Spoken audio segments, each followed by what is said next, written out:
It's time to try a unique and fun side dish. It's a pimento cheese creamed spinach bake. Let's try this. Let's melt 2 tablespoons of butter in a pot with a chopped yellow onion. Cook that until tender, about 5 minutes. Let's add a tablespoon of garlic and cook for another minute.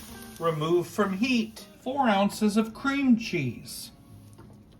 And stir that together until it's melted and well blended. I'm adding a family-sized bag of thawed spinach, 1 cup of milk, 8 ounces of sour cream, 1/4 cup of mayonnaise, tablespoon of Dijon mustard, and mix that all together.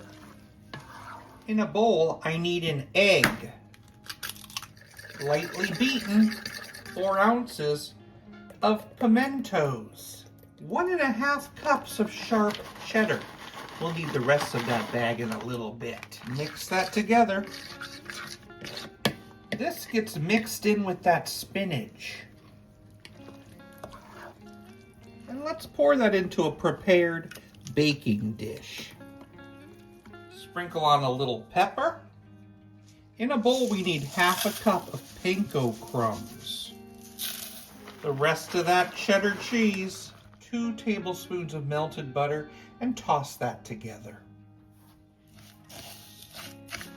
And let's sprinkle that on top. And bake this at 350 for 50 minutes. All right, let's give it a try. Pimento cheese creamed spinach. I gotta tell you that creamed spinach is one of my favorite things on top of an English muffin. So I'm ready to try this new type of creamed spinach.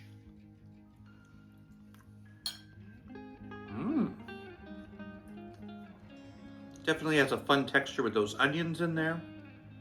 It's very good. It's really just an amped up creamed spinach. I like it. I'd give it a 7.2 out of 10. Did you hear about the guy that had his left side cut off? He's all right now.